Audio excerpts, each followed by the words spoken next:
এটি আব্দুল্লাহপুর উড়াল সেতুর নিচের রাস্তা। দর্শক, আমরা এখন অবস্থান করছি আব্দুল্লাহপুর উড়াল সেতুর ঠিক নিচে। আমরা দেখতে পাচ্ছি দীর্ঘদিন ধরে এই উড়াল সেতুর নিচের যে অবস্থান আপনারা দেখতে পাচ্ছেন, প্রতিদিন শত শত হাজারো যানবাহন এই রাস্তা দিয়ে অর্থাৎ আব্দুল্লাহপুর উড়াল সেতুর নিচ দিয়ে চলাচল করে থাকে। দর্শক, আমরা আপনাদেরকে জানাতে চাই, ধুলো, বালি, কাদা এই তিনের সমন্বয়ে কিন্তু পথচারী এবং যানবাহন যারা চালিয়ে থাকে তারা কিন্তু অনেক ভোগান্তির শিকার হচ্ছেন দীর্ঘদিন ধরে। এই সমস্যা সমাধানের জন্য কিন্তু কোনো কার্যকরী পদক্ষেপ নিচ্ছে না প্রশাসন বা যারা দায়িত্বশীল।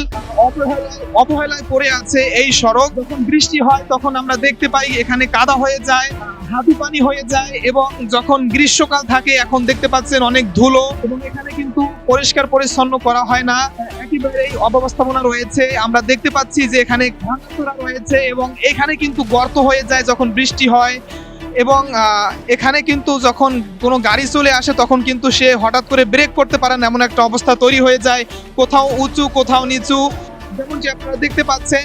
দর্শক, যারা স্থানীয় জনতা রয়েছেন, যারা এই উড়াল সেতুর নিচে চলাচল করেন, তারা আসলে জানিয়েছেন যে অব্যবস্থাপনায় রয়েছে এই সড়ক, এটি সংস্কার করা প্রয়োজন, জনগণের ভোগান্তি লাঘব করা প্রয়োজন। এবং সেই সাথে এখানে কিন্তু আমরা দেখেছি যে কোনো টয়লেটের ব্যবস্থা রাখা হয়নি।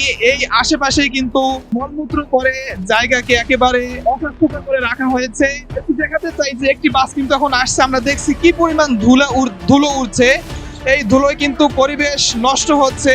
এই অব্যবস্থাপনা নিয়ে কিন্তু যারা স্থানীয় জনতা রয়েছেন তারা কিন্তু অনেকবার মানববন্ধন করেছেন, প্রতিকার চেয়েছেন, কিন্তু আসলে কোনো গুরুত্ব দেওয়া হয়নি, উপর মহল থেকে কিছু জানানো হয়নি।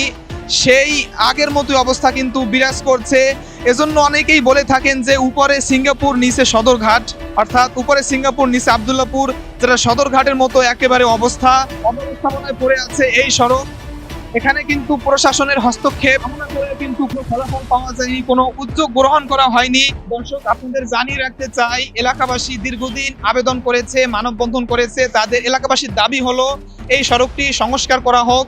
নতুন সরকার ক্ষমতায় এসেছে, নতুন সরকার নতুন করে উদ্যোগ গ্রহণ করবেন, এমনটাই কিন্তু দাবি জানিয়েছেন এলাকাবাসী, যাতে এই সড়ক সংস্কার করে চলাচলের উপযোগী একটি সড়ক হিসেবে প্রস্তুত করা হয়, এমনটাই কিন্তু জানিয়েছেন এলাকাবাসী। দর্শক, এ ছিল আব্দুল্লাহপুর উড়াল সেতুর নিচের অবস্থান নিয়ে আপনাদের দেখানোর চেষ্টা করলাম সার্বিক পরিস্থিতি। আপনাদের সাথে ছিলাম আমি ইমাম হাসান, উত্তরা নিউজ, ঢাকা।